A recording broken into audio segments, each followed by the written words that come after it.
Welcome to S Pandey YouTube channel. आप सबों को समंजस सर सोनो जमुई के द्वारा प्यार भरा नमस्कार। आज की क्लास में मैं आप लोगों को मानव हृदय संरचना के साथ बताने जा रहा हूं और एक एक टॉपिक को लेकर के मैं डील करूंगा। हृदय का वजन कितना है और हृदय का रंग कैसा होता है, हृदय में रक्त किस प्रकार से आती है और किस प्रकार से शरीर से हृदय से बाहर निकलती है और कैसे रक्त का परिवहन होता है, इन सबों की आज मैं जानकारी इस वीडियो के माध्यम से दूंगा। और शुरू से अंत तक निश्चित देखेंगे तो आपको हृदय याद करने की जरूरत नहीं पड़ेगी, हृदय की संरचना खुद ब खुद याद हो जाएगी। तो सभी स्टूडेंट्स वीडियो को जरूर लाइक करेंगे और वीडियो को जरूर शेयर करेंगे और कमेंट अवश्य करेंगे, कैसा लगा मुझे बताएंगे। तो सबसे पहले मैं बता दूं कि हृदय जो है एक अत्यंत ही कोमल मांसल रचना है। ये हृदय जो है एक अत्यंत ही कोमल मांसल रचना है। मांसल रचना का अर्थ होता है वैसी रचना, वैसा अंग जहां पर की हड्डी नहीं पाई जाती है। जहां पर की क्या पाई जाती है? हड्डी नहीं पाई जाती। जैसे ओठ में देखिए हड्डी है। जीभ को निकालिए, जीभ में कोई हड्डी है तो उस यानी जहां पर एक भी हड्डी नहीं पाई जाती है उसे मांसल रचना कहते हैं। तो हृदय में भी क्या है? एक मांसल रचना है, इसमें एक भी हड्डी नहीं पाई जाती है। और हृदय का जो रंग होता है वह गुलाबी होता है। याद रखिएगा, आपसे पूछेगा यानी हृदय क्या है? मांसल रचना। हृदय मांसल रचना है। हृदय क्या है? मांसल रचना। हृदय क्या है? मांसल रचना। और हृदय का रंग ध्यान दीजिएगा, हृदय का रंग गुलाबी होता है। हृदय का रंग क्या होता है? गुलाबी होता है। समझे कि नहीं? ये आप लोग स्क्रीनशॉट भी ले सकते हैं। सबको मैं इससे बाद में समझाऊंगा, अभी केवल मैं इसका विस्तृत बता रहा हूं, उसके बाद सबको बताऊंगा। तो ये स्क्रीनशॉट भी ले सकते हैं। समझ गए होंगे आप लोग। गुलाबी रचना रंग का होता है हृदय।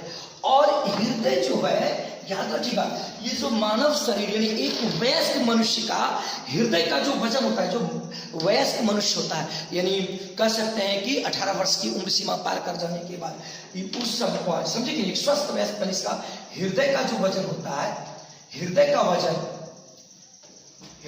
वजन 300 ग्राम होता है। कितना होता है? 300 ग्राम। और उसके बाद हृदय की जो लंबाई होती है, यानी यहां से यहां तक, इसको लंबाई कहते हैं। हृदय की जो लंबाई होती है, हृदय की लंबाई ध्यान दीजिएगा, लंबाई जो होती है वो 12 सेंटीमीटर।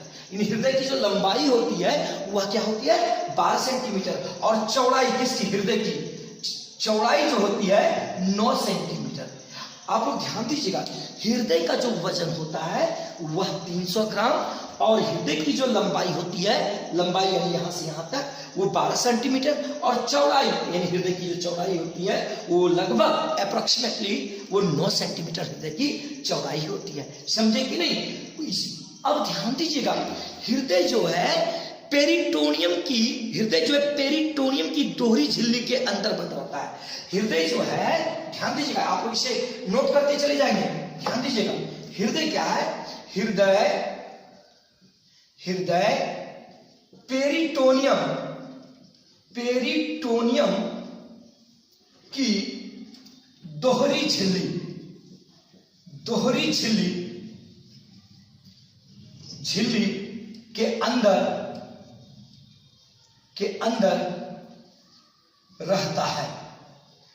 ध्यान दीजिएगा, हृदय जो है ना, यानी उसके चारों तरफ से पेरिटोनियम की दोहरी झिल्ली होती है और उसके अंदर में हृदय रहता है। जैसे मान लीजिए, एग्जांपल के लिए मान लीजिएगा कि ये हृदय है, थोड़ी देर के लिए आप समझिएगा, ये हृदय है और ये हृदय मान लीजिए इसके अंदर में चला गया। देखिए इसके अंदर में ये हृदय, तो ये जो झिल्ली है ये चारों तरफ से जो है ये पेरिटोनियम की दोहरी झिल्ली है। और इस पेरिटोनियम की दोहरी झिल्ली के अंदर ध्यान दीजिएगा, जैसे ये पेरिटोनियम की दोहरी झिल्ली है, इसके अंदर जो खाली स्थान रहता है ये सब जो है पेरिकार्डियल गुहा कहलाता है। यानी ध्यान दीजिएगा, पेरिटोनियम की दोहरी झिल्ली, ध्यान दीजिएगा, पेरिटोनियम की जो दोहरी झिल्ली होती है जिसके अंदर हृदय रहती है, याद रखिए उसके जगह पर जो खाली स्थान रखिए, खाली स्थान बचा है कि नहीं, ये खाली स्थान को पेरिकार्डियल गुहा कहा जाता है। यानी क्या कहा जाता है? पेरिकार्डियल गुहा। यानी हृदय तथा पेरिटोनियम, हृदय तथा पेरिटोनियम की दोहरी झिल्ली झिल्ली के गुहा को, गुहा में स्थान होता है खाली स्थान, गुहा को पेरिकार्डियल गुहा कहते हैं। पेरिकार्डियल गुहा कहते हैं, पेरिकार्डियल गुहा कहते हैं, पेरिकार्डियल गुहा कहते हैं। ध्यान दीजिएगा, ये जो हृदय है, ये जो देख रहे हैं संरचना, ये पेरिटोनियम की दोहरी झिल्ली के अंदर में रहता है। और जो जैसे ये मान लीजिए ये हृदय है और ये इसके अंदर में रहा, तो इसके अंदर में रिक्त स्थान पाया जाता है। तो ये जो पेरिटोनियम के दोहरी झिल्ली के अंदर और हृदय के बीच का जो स्थान रहता है उसे पेरिकार्डियल गुहा कहते हैं। और पेरिकार्डियल गुहा के अंतर्गत पेरिकार्डियल द्रव भरा रहता है। यानी देखिए ये जो खाली स्थान है, ये जो खाली स्थान जो है, जैसे मान लीजिए कि ये हृदय है, इसके बीच में चला गया तो चारों तरफ से ये पेरिटोनियम की दोहरी झिल्ली है और इसके अंदर जो खाली स्थान रहता है इस जगह पेरिकार्डियल द्रव भरा रहता है। जैसे मान लीजिए कि ये गिलास में पानी है, थोड़ी देर के लिए अब इसमें डाल दिए, देखिए इसमें डाल दिए ना, तो डाल दिए, देखिए ध्यान दीजिएगा, तो पानी तो द्रव है, थोड़ा समझाने के लिए मैं ये कर रहा हूं। मान लीजिए कि ये हृदय है, तो अब देखिए सभी स्टूडेंट ध्यान दीजिएगा, तो इसके चारों तरफ ये जो जल डाला हुआ है यानी द्रव जो है, ये द्रव जो है पेरिकार्डियल द्रव कहता है। अर्थात हृदय जो है पेरिटोनियम की दोहरी झिल्ली के अंदर बंद रहता है और उसके बाद चारों तरफ पेरिटोनियम की झिल्ली के चारों तरफ का जो आवरण होता है वो पेरिकार्डियल गुहा कहलाता है। और पेरिकार्डियल गुहा में पेरिकार्डियल द्रव, देखिए द्रव भर दिखे, पेरिकार्डियल द्रव भरा रहता है। क्या भरा रहता है? पेरिकार्डियल द्रव। यानी ध्यान दीजिएगा सभी स्टूडेंट, पेरिकार्डियल गुहा कहते हैं और पेरिकार्डियल गुहा में क्या होता है? पेरिकार्डियल द्रव भरा रहता है। आप लोग अच्छे से समझिएगा, पूरा याद करवा दूंगा आप लोगों को। देख पाओ, यानी पेरिकार्डियल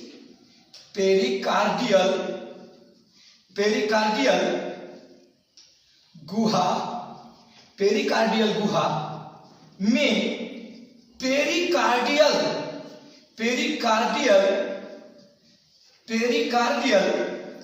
द्रव भरा रहता है। कौन सा द्रव? यदि आपसे पूछा जाएगा कि हृदय में जो पेरिटोनियम की जो दोहरी झिल्ली से घिरी हुई रहती है ये दोहरी, तो उसके अंदर में कौन सा द्रव भरा रहता है? तो पेरिकार्डियल द्रव भरा रहता है।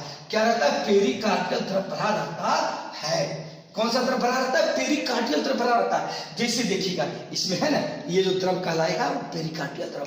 अब देखो अब इसका क्या काम है? ये पेरिकार्डियल द्रव का जो काम होता है, जैसे मान लो कि कभी कभी एक्सीडेंट हो जाता है, यानी तो तुम लोग क्रिकेट मैच खेलता होगा, कोई मारा ऐसे करके ऊपर चला गया बॉल, तो एगो प्लेयर बा उधरों से, खिलाड़िया उधरों से आ रहा है और एगो खिलाड़ी इधरों से जा रहा है कैच लेने के लिए, ऐसे दौड़ रहा उधरों से आया और इधरों से अब धड़ाक देकर छतिया में लग गया, करेजवा में चोट लग गया, तो माई के बाप करने लगता है, अरे बाप। लेकिन जानते हो हृदय में जब चोट लगता है कस के ना, तो वो चोट को यानी बाहरी आघातों को पेरिकार्डियल द्रव ही बचाता है। पेरिकार्डियल द्रव क्या करता है? हृदय को बाहरी आघातों से बचाता है।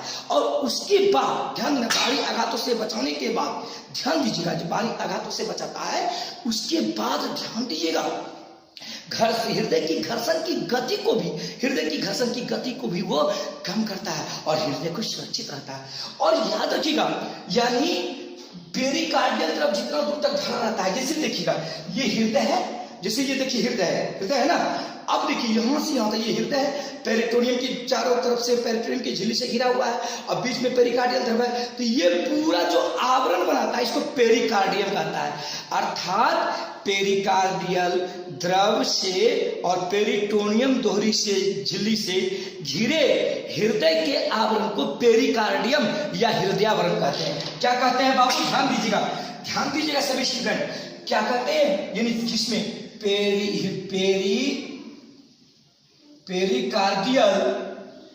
पेरिकार्डियल द्रव एवं हृदय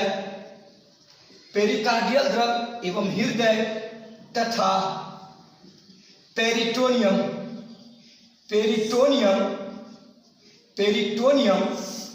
की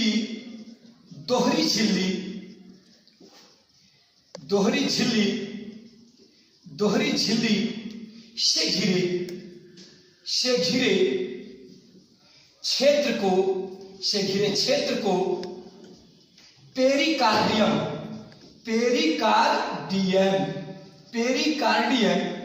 या हृदयावरण दिखाई दे रही है, हृदयावरण क्या कहते हैं, हृदयावरण कहते हैं।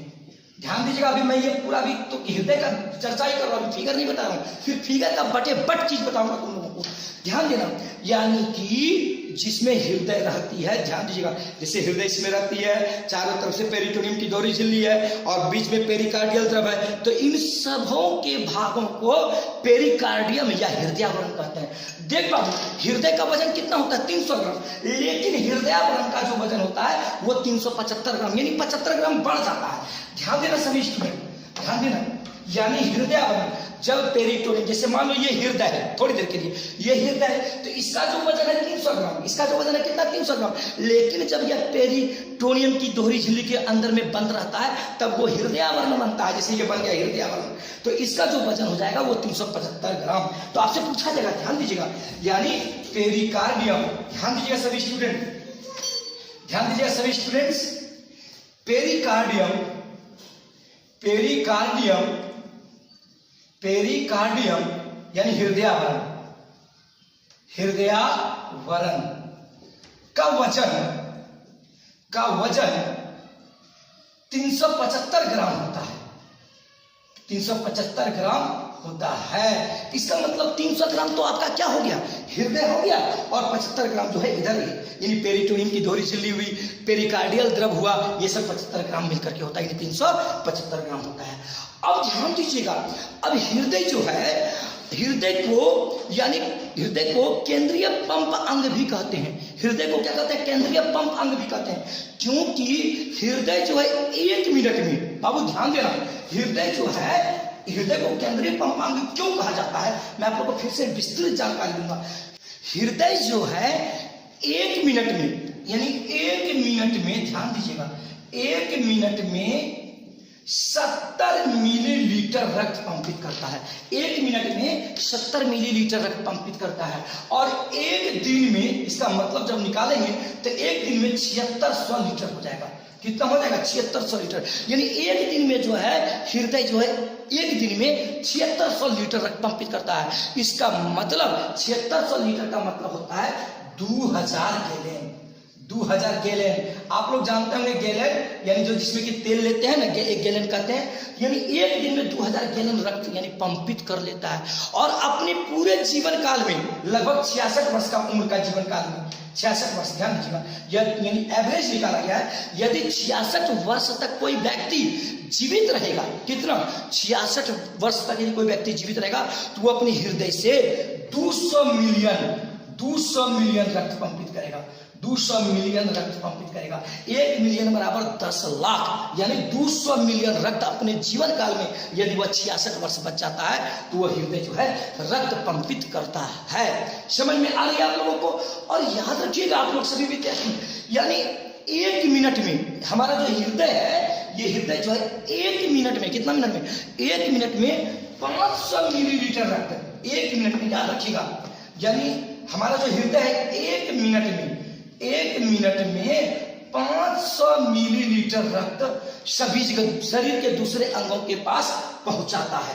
यानी 1 मिनट में जो है वो 500 मिलीलीटर रक्त हमारे शरीर के अंगों में जो है हृदय पंपित करके पहुंचाता है। समझ में आ रही है आप लोगों को, कोई दिक्कत तो नहीं होनी चाहिए आप लोगों को। अब देख बाबू ध्यान देना, एक स्वस्थ मनुष्य, बड़ा आदमी होता है, जो स्वस्थ मनुष्य होता है 1 मिनट में, यानी 1 मिनट में, ध्यान देना, 1 मिनट में 72 बार, यानी 1 मिनट में 72 बार धड़कता है।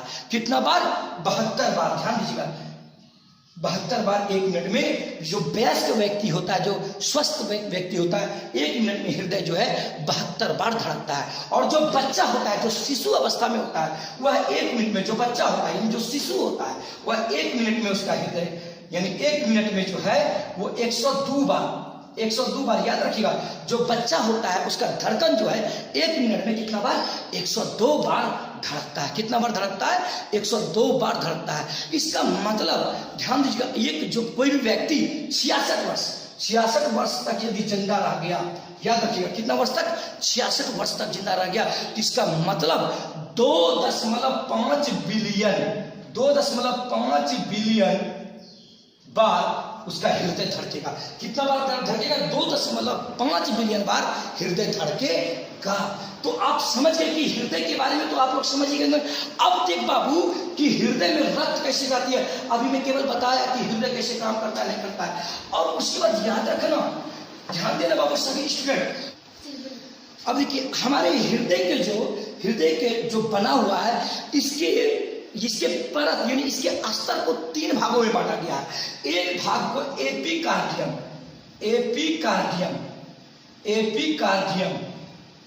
एक भाग को एपिकार्डियम यानी हृदय का ये स्तर, सबसे बाहरी स्तर जो होता है, और ये जो है पेरिकार्डियल द्रव से ये जुड़ा हुआ रहता है। और इसी के कारण से हृदय का जो बाहरी भाग होता है वो चिकना होता है। यानी बाहरी भाग का जो स्तर होता है हृदय का बना हुआ, उसे एपिकार्डियम कहते हैं। और दूसरा जो है मायोकार्डियम। दूसरा क्या है? मायोकार्डियम।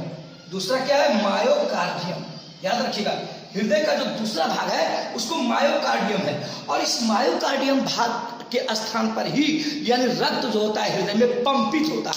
यानी यह जो है पंपित होता है। कौन सी पंपित होता है? ये मायोकार्डियम के कारण से ही वहां पर पंपित होता है, इसी भाग में, इसी स्तर वाला भाग में।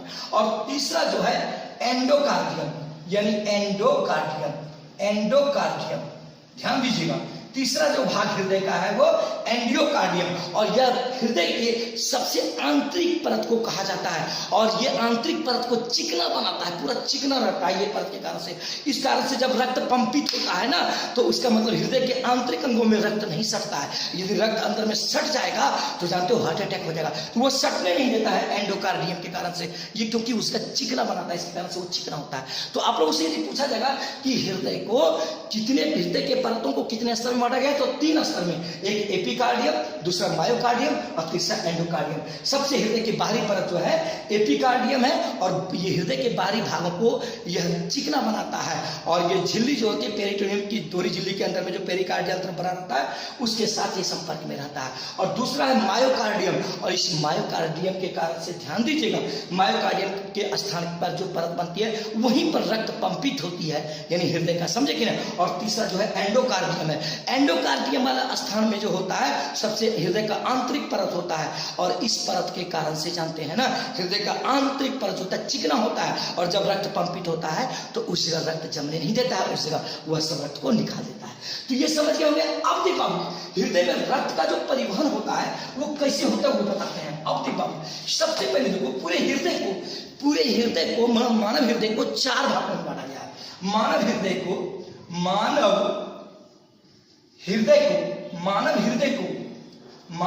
को 4 भागों में बांटा गया। 4 भाग या 4 कोष्ठक भी कह सकते हैं। 4 भाग या कोष्ठक 4 भाग या 4 कोष्ठक में बांटा गया है। ध्यान देना बाबू सभी स्टूडेंट, यानी मानव हृदय के 4 कोष्ठकों में बांटा गया है। एक देखो बाबू, ये दायां अलिंद, ये दायां नीलय, और ये जो है बायां अलिंद, और ये जो है क्या कहते हैं बायां नीलय होता है। याद रखना, हृदय का पहला जो कोष्ठक कहलाता है वो दायां अलिंद। यदि आपसे पूछा जाएगा हृदय का पहला कोष्ठक कौन है, तो दायां अलिंद। तो पहला भाग ध्यान दीजिएगा, चूंकि जगह को ध्यान में रखते हुए मैं बता रहा हूं आप लोगों को, चलिए ध्यान देते रहिएगा। यानी ये तो देखिए चारों भाग, तो चारों भाग में जो पहला भाग होता है वो पहला भाग जो होता है दायां अलिंद। दूसरा जो भाग होता है दायां नीलय, मैं समझाऊंगा, दायां नीलय। और तीसरा जो भाग होता है बायां अलिंद, यानी हृदय का ये अलिंद। और चौथा जो भाग होता है बायां नीलय। बायां क्या है? नीलय होता है। 4 भाग है हृदय का। ये सबसे पहला भाग जो होता है वो दायां अलिंद, दूसरा भाग जो होता है बायां अलिंद, और तीसरा भाग जो होता है दायां नीलय, और चौथा भाग जो होता है बायां नीलय होता है। याद रखिएगा, यानी सबसे पहले हृदय का ये जो दायां अलिंद होता है, ये दायां भाग है, दायां अलिंद है। याद रखिएगा, यानी हमारे शरीर से जो अशुद्ध रक्त आती है, सभी जगह से हृदय में जो अशुद्ध रक्त आती है सबसे पहले दाएं अलिंद में आती है। कहाँ आती है? दायां अलिंद में होती है। और याद रखिएगा, ध्यान दीजिएगा, ये जो है ये अलिंद है, ये नीलय है, ये बायां अलिंद है, ये बायां नीलय है। तो दायां अलिंद और दायां निलय और बायां अलिंद और बायां निलय को जो विभाजित करने वाली होती है उसको विभाजिका कहते हैं। ये जो है आपका ये जो टर्म है विभाजिका, जिसको कि सेप्टम कहते हैं, जिसको कि क्या कहते हैं, सेप्टम कहते हैं। ये जो है आपका क्या है, सेप्टम यानी विभाजिका। तो सबसे पहले याद रखिएगा हमारे शरीर के सभी शिराओं से, हमारे शरीर के शिराओं में अशुद्ध रक्त प्रवाहित होती है। अशुद्ध रक्त उस रक्त को कहते हैं जो कि कार्बन डाइऑक्साइड युक्त रक्त होता है, उसको अशुद्ध रक्त होता है। तो सभी शिराओं से अशुद्ध रक्त यानी शिराओं के माध्यम से हमारे हृदय के जो है वो दाएं अलिंद में पहुंचता है। एक देखिए अग्र महाशिरा से और दूसरा जो है पश्चिम महाशिरा से दायां अलिंद में रक्त पहुंचता है। जब रक्त दायां अलिंद में पहुंच जाता है यानी शिरा से अग्र महाशिरा और पश्चिम महाशिरा से जब इसमें पहुंच जाता है रक्त, तब उसके बाद याद रखिएगा दाएं अलिंद नीले पर एक छिद्र होती है। दाएं अलिंद नीले पर एक छिद्र होती है जिसे कि दायां अलिंद नीले छिद्र कहते हैं। यानी यहाँ पे ये जो है दायां अलिंद नीले छिद्र होता है। और दायां अलिंद नीले छिद्र जो होता है, दायां अलिंद नीले छिद्र आगे जाकर के त्रितलीय कपाट पर खुलता है। कहाँ खुलता है, त्रितलीय कपाट। देखिए ये दायां अलिंद नीले छिद्र है, यहाँ पर जाकर के त्रितलीय कपाट पर खुलता है। तो इसमें जो रक्त अशुद्ध रक्त आया हुआ था, दाएं भाग में जो अशुद्ध रक्त आया हुआ था, वह त्रितलीय कपाट के माध्यम से वो किसमें चला आता है, दाएं नीले में चला जाता है। इसका मतलब इसका टोटल जो रक्त होता है यानी दाएं नीले का टोटल रक्त जो होता है वो जो है त्रितलीय कपाट के माध्यम से चला आता है इसमें दाएं नीले में। अब जो भी रक्त इससे इसमें आ जाता है, इससे इसमें आ जाता है, पुनः ये इससे वापस नहीं जाता है, पुनः ये इससे वापस नहीं जाता है, इससे वापस नहीं जाता। उसके बाद ध्यान दीजिएगा, उसके बाद जो ये अशुद्ध रक्त सबसे पहले दाएं अलिंद में आया, दाएं अलिंद के बाद इसमें आ गया दाएं नीले में आया। अब दाएं नीले का संबंध जो होता है फुफ्फुस चाप से होता है। किससे होता है, फुफ्फुस चाप से होता है। और वहां पे 3 अर्धचंद्राकार बल्ब होते हैं। उस फुफ्फुस चाप के माध्यम से क्या होता है, वह आगे जाकर के फुफ्फुस चाप से जाकर के वह आगे जाकर के फुफ्फुस धमनिया में बढ़ जाती है। तो वो जो रक्त जो बाएं अलिंद में जो रक्त आया हुआ था वह फुफ्फुस चाप के माध्यम से होते हुए, किसके माध्यम से, फुफ्फुस चाप से माध्यम से होते हुए वो निकलता है यानी यहां से निकलता है अशुद्ध रक्त, ये शुद्ध होने के लिए जाता है फेफड़ा में यानी, और आगे जाकर के ये फुफ्फुस धमनी में चला जाता है वो रक्त। यानी दाएं नीले से जो अशुद्ध रक्त आता है उसको शुद्ध करने के लिए फेफड़ा में भेजा जाता है फुफ्फुस धमनी के द्वारा।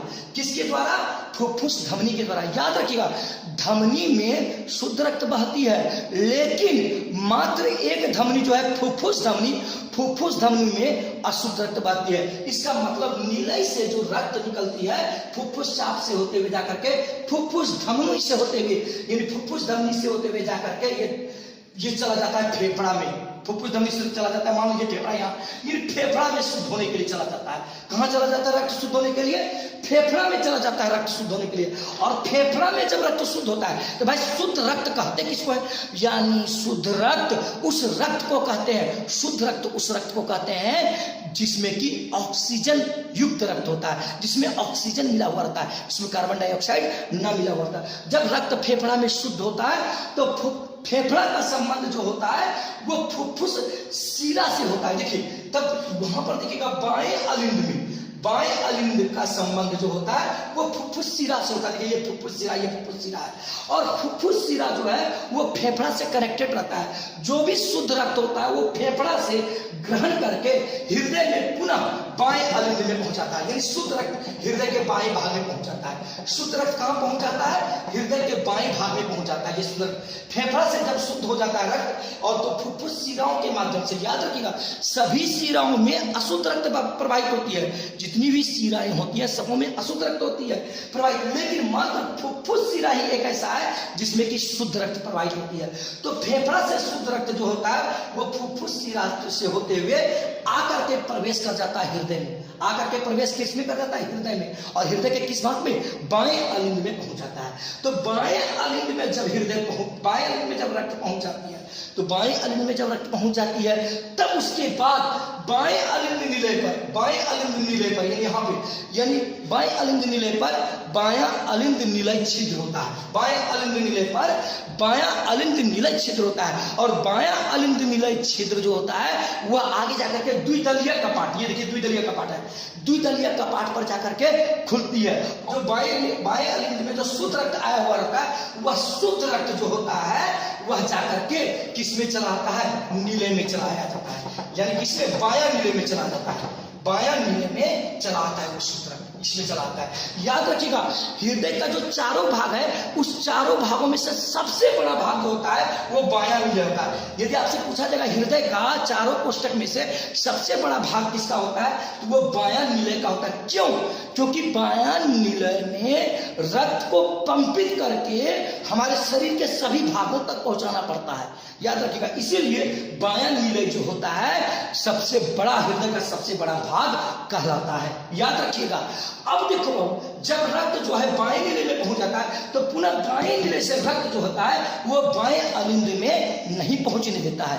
उसके बाद क्या होता है, ध्यान दीजिएगा, बाएं अलिंद नीले में यानी द्विदलीय कपाट के माध्यम से अर्धचंद्राकार वल्व होते हैं, और अर्धचंद्राकार वल्व के माध्यम से यानी इसका जो संबंध होता है, ध्यान दीजिएगा, यानी बाएं नीले से जो संबंध होता है महाधमनी चाप से होता है। यानी इसका संबंध जो होता है, देखिए महाधमनी चाप से, ये जो है देखिए महाधमनी चाप, थोड़ा सा इसका संबंध जो होता है महाधमनी चाप से होता है। और महाधमनी चाप से होकर के जाकर के ये जो शुद्ध रक्त होता है वो हमारे हृदय से बाहर निकल जाता है और हमारे हृदय के सभी धमनियों में दौड़ने लगता है, सभी धमनियों में जो है दौड़ने लगता है। इस प्रकार से हमारे हृदय में रक्त का परिवहन होते रहता है। तो फिर से एक बार समझ लीजिएगा बाबू, आप लोगों को पूरा मैं समझाऊंगा एकदम एक एक करके। यानी हृदय जो है एक अत्यंत ही कोमल मांसल रचना है, जो कि हमारे वक्ष गुहा के दोनों पसलियों के मध्य फेफड़ा के बीच स्थित होता है। हृदय का नाम हद मांसपेशियों से पड़ा। हम जानते हैं कि हमारा शरीर में 639 मांसपेशी होती है, और उसमें से एक मांसपेशी जो होता है हद मांसपेशी भी होता है। और तो हद मांसपेशी की नाम पड़ा हद, तो हद के आधार पर ही इसका नाम क्या पड़ा? हृदय पड़ा। और हमारा हृदय जो है वो पेरिटोनियम की दोहरी झिल्ली के अंदर बंद रहता है, और पेरिटोनियम की दोहरी झिल्ली के चारों ओर का जो होता है उसे पेरिकार्डियल गुहा कहते हैं, जिसमें ये बंद रहता है। और पेरिकार्डियल गुहा में पेरिकार्डियल द्रव भरा रहता है। कौन सा द्रव भरा रहता है? पेरिकार्डियल द्रव भरा रहता है। और पेरिकार्डियल द्रव जो होता है हमारे हृदय को बाहरी आघातों से रक्षा करवाती है, चोटों से बचाता है हृदय को, समझे कि ना। और हृदय का जो वजन होता है, याद रखिएगा, 300 ग्राम, यानी इस हृदय का मानव हृदय का जो वजन होता है वो 300 ग्राम होता है। और उसके बाद इसकी जो लंबाई होती है वो 12 सेंटीमीटर, और चौड़ाई जो होती है लगभग 9 सेंटीमीटर होती है। लेकिन जब यह पेरिटोनियम की दोहरी झिल्ली के अंदर में ये बंद रहता है तो उसको हृदयावरण कहते हैं। तो हृदयावरण और हृदय को मिला करके दोनों का जो वजन होता है वह 375 ग्राम होता है। कितना होता है? 375 ग्राम होता है। याद रखिएगा, हृदय को केंद्रीय पंप अंग भी कहते हैं, क्योंकि हृदय जो है 1 मिनट में 70 ml यानी 70 मिलीलीटर रक्त को पंपित करता है। कितने मिलीलीटर को पंपित करता है? 70 मिलीलीटर रक्त को पंपित करता है। यानी एक दिन में 7600 लीटर, इसका मतलब 2000 गैलन रक्त पंपित करता है। और एक जीवन काल में, यानी पूरा जीवन काल औसत माना गया है 66, समझे कि नहीं? 66 वर्ष का कोई यदि व्यक्ति हो गया तो वो अपने जीवन काल में जो है 200 मिलियन रक्त जो है पंपित करेगा। 200 मिलियन, 1 मिलियन का अर्थ होता है यानी 10 लाख, इतना रक्त पंपित करेगा, समझे कि नहीं?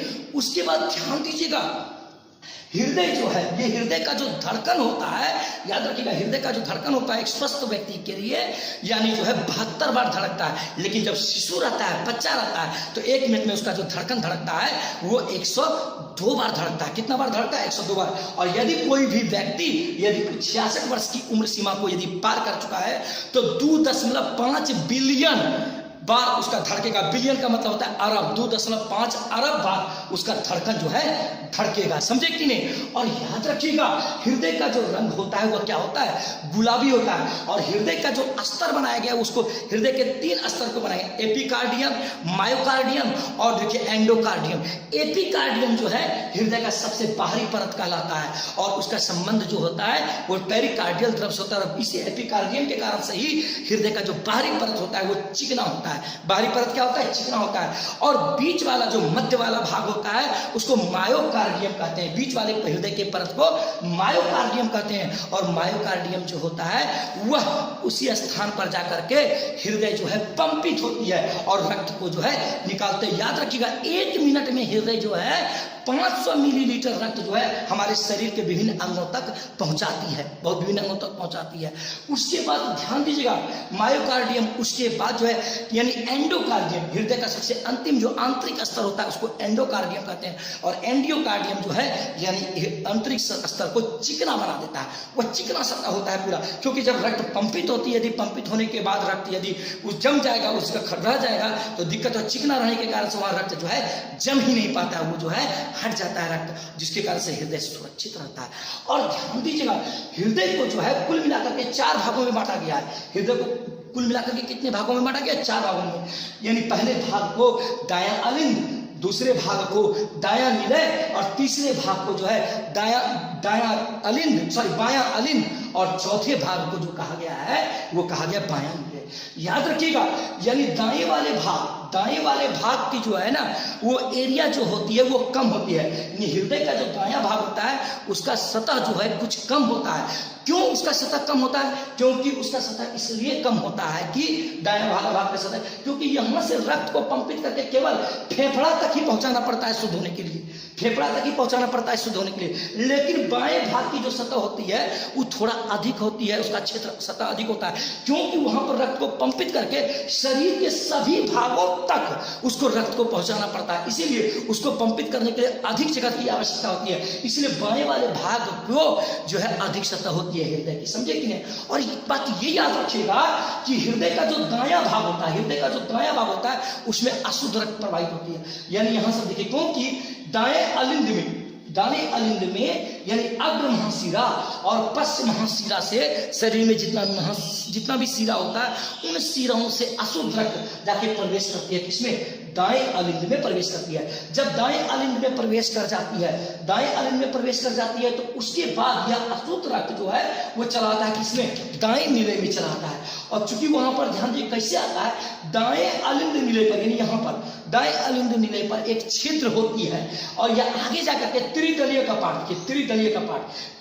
कपाट पर खुलता है। और त्रिदलीय कपाट के माध्यम से जो होता है वो रक्त जो होता है वो पहुंच जाता है किसमें, दाएं निलय में। और जब दाएं निलय में रक्त आ जाती है, इसका मतलब यहां से दाएं अलिंद से जब इसमें रक्त आ जाती है तो पुनः यह दाएं निलय का रक्त इसमें पहुंचता नहीं है, यानी दाएं अलिंद में। फिर ये शुद्ध होने के लिए ध्यान दीजिएगा, शुद्ध होने के लिए ये जो है अशुद्ध रक्त यानी धमनी से फुफ्फुस, इसका संबंध होता है फुफ्फुस साफ से होता है। और फुफ्फुस साफ से होते हुए ये अशुद्ध रक्त जो होता है यानी दाएं नीले में जो अशुद्ध रक्त आया हुआ रहता है वह फुफ्फुस साफ से होते हुए जाकर के आगे जाकर के फुफ्फुस धमनी में बदल जाता है, 2-3 धमनी में, और वो धमनी के माध्यम से अशुद्ध रक्त चल जाता है फेफड़ा में। मान लीजिए थोड़ा देर के लिए फेफड़ा में चला जाता है, और यह जब फेफड़ा में चला जाता है रक्त यानी फुफ्फुस धमनी से होते हुए तो शुद्ध हो जाता है। शुद्ध होने के बाद जब यह शुद्ध रक्त शुद्ध हो जाता है तो इसका फेफड़ा का संबंध जो होता है फुफ्फुस शिरा से होता है। किससे होता है, फुफ्फुस शिरा से होता है।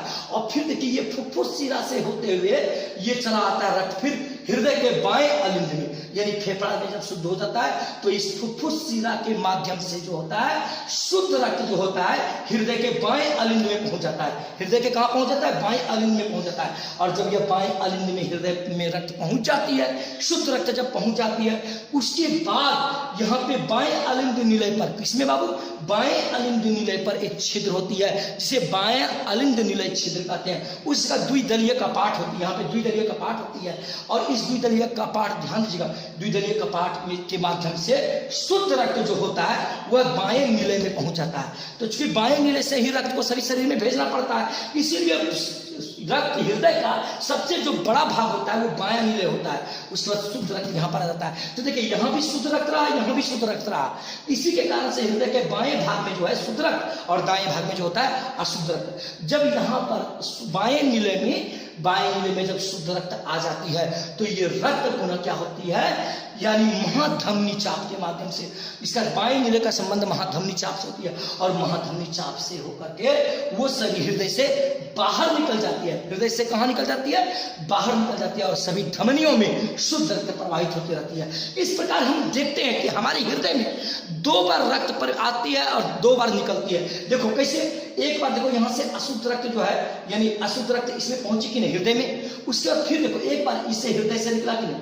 एक बार निकला कि नहीं इससे, फिर उसके बाद ये शुद्ध होकर के फिर देखो यहाँ पर यानी शिरा के माध्यम से फिर प्रवेश किया, फिर यानी तीसरा बार हो गया कि नहीं, और फिर देखो एक बार यहाँ पर से क्या हो रहा है, निकल रहा है, यानी नीले से क्या होता है, निकलता है। एक बार जो है ध्यान देना बाबू, यहाँ से जो होता है यहाँ से प्रवेश किया अशुद्ध रक्त, उसके बाद फिर यहाँ से निकला अशुद्ध रक्त, फिर उसके बाद देखो उसके बाद क्या होता है, यहाँ से फिर प्रवेश किया शुद्ध रक्त और उसके बाद फिर यहाँ से जो है ध्यान देना महाधमनी चाप से शुद्ध रक्त निकला। इसका मतलब 2 बार हृदय में रक्त प्रवेश करता है और 2 बार निकलता है। यही रक्त परिसंचरण की दोहरी क्रियाविधि भी है, समझे कि नहीं। तो उम्मीदतः आप हृदय के बारे में समझ में भी गए होंगे अच्छी तरीके से। और याद रखिएगा, यानी ये अलिंद और ये अलिंद, यानी दायां अलिंद और बायां अलिंद को जो विभाजित करने वाली विभाजिका होती है उसे अंतरा अलिंद भित्ति कहते हैं। इसका मतलब यहाँ से यहाँ तक का जो क्षेत्र है अंतरा अलिंद भित्ति। और उसके बाद देखिए दायां निलय और बायां निलय को जो विभाजित करने वाली विभाजिका होती है उसको कहते हैं अंतरा निलय भित्ति कहते हैं, अंतरा निलय भित्ति कहते हैं। तो आप लोग हृदय को अच्छी तरीके से समझ गए होंगे हमको लगता है। आप लोग जरूर कमेंट करेंगे, बताएंगे वीडियो कैसा लगा। Thanks for watching.